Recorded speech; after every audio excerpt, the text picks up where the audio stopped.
want to take a couple minutes to discuss vertical spacing between parts of your code.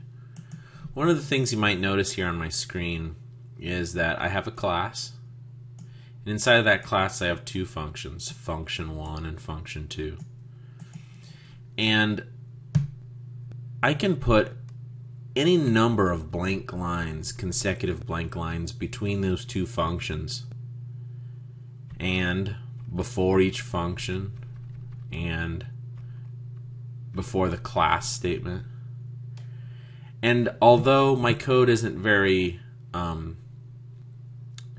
compact, it would still do the same thing, the same logical code it would have. This would build, this would compile. One of the things for clean code is to remove a lot of consecutive blank lines, so that I'm just stuck with one line between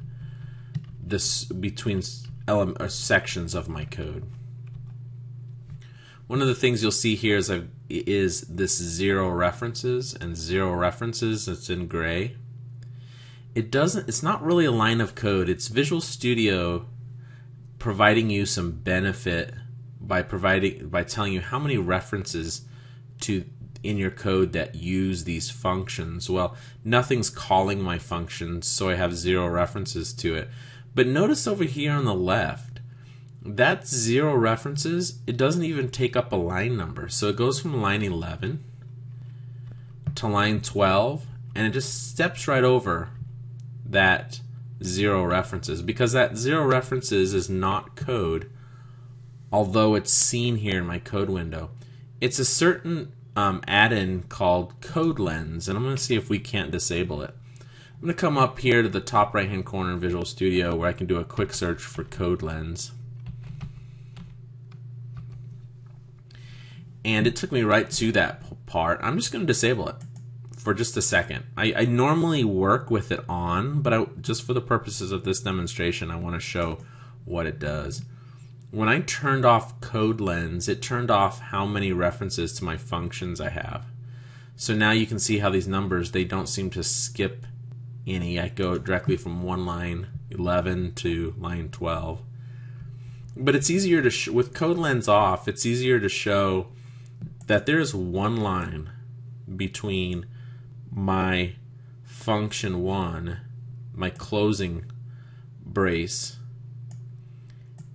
and my function and the beginning of my declaration for my function 2. There's one line. That means I don't have consecutive blank lines, and for clean code purposes, for readability, I'm going to reduce that down to just one. When I'm coding, a lot of the times when I'm writing my code, I might not have it as compact as what I'm about to show. This is still the same code. It's just slightly it's more. I removed all the blank spaces, all the blank lines out, except for this one right here.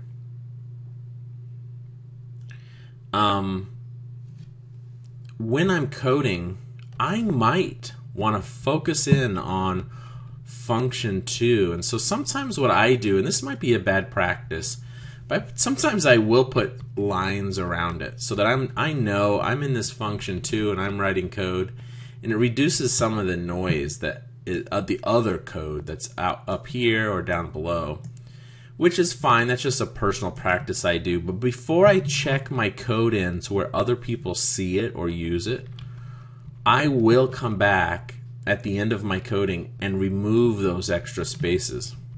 It's just easier to read. Some of the times I'll have another developer helping me look over my shoulder, helping me code something, and for their own sanity, I will tend to remove any extra spaces, blank lines that I have.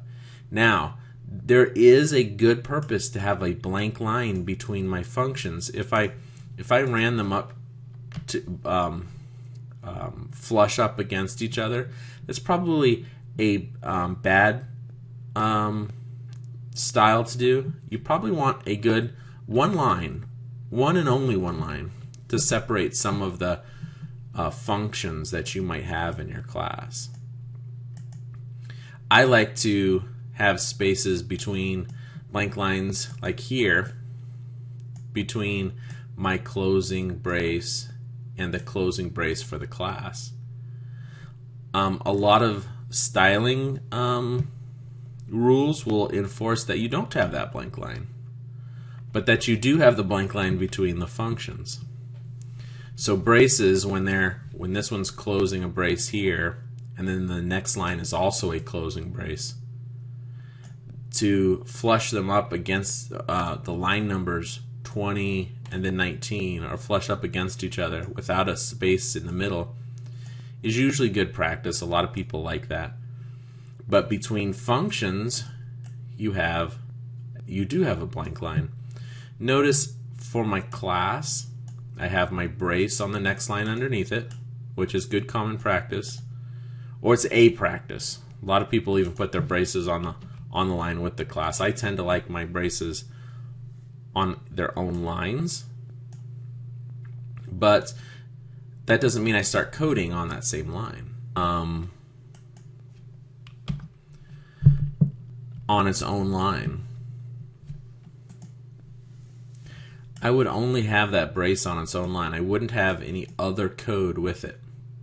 This one is on its own line, this one's on its own line, this one on its own line. For readability purposes, I think people like to have those braces on their own lines. And they will have a blank line. Blank lines are good. Blank lines are okay between functions. Like I said earlier, if you have them flush up against each other, that's usually for whatever reason. People don't like that. Other developers don't like reading that.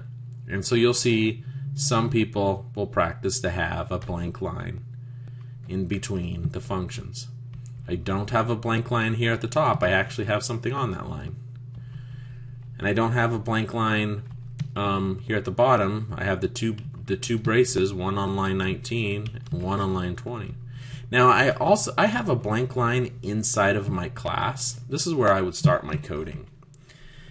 And I'm just going to put a comment inside of my functions. I didn't purposefully leave a blank space in my functions. I just would show that's where the code would go. Most of the time, if you have a completely blank function, something like this, it was probably a bad sign because you wouldn't need that function at all. So inside of this function, I'm just going to put comments so that you can see this is where I would start to write code. And I would have many lines, right? Many lines of code in my function.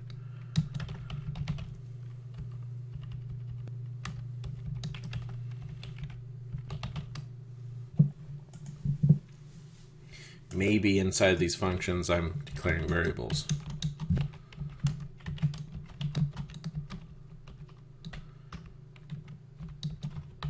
And I'm adding those variables together. The purpose of why I'm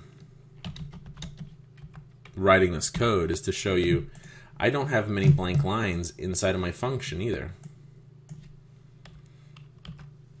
I have my variable, the next line is a variable, the next line is a variable. Now if I start to write inside of this function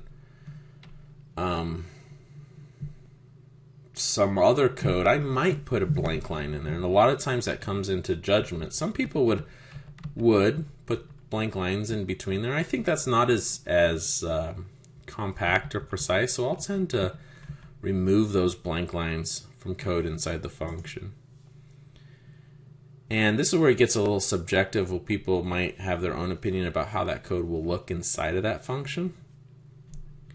But you can kind of see I don't have very many blank lines. I have a blank line right here on line 17 separating my functions. I have a blank line between my using statements and my namespace, line 6 here. But all of my code is pretty compact vertically. So meaning up and down, there's not a lot of blank lines. One blank line is okay. Multiple blank lines is usually not. Consecutive blank lines one right after the other after the other. I will tend to just put one blank line. Now, like I said, these are just styling. This is for code readability and doesn't really have much to do with the logic, regardless of how your code looks, as long as it's syntactically correct.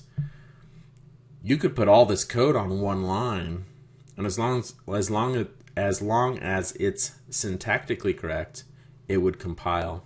But for the purposes of other developers being able to read your code, it's good to start to be very aware of how much spacing, extra spacing that you do vertically, and when it's important to have a blank line, such as when you separate functions. Function 1 and function 2 separated by this blank line.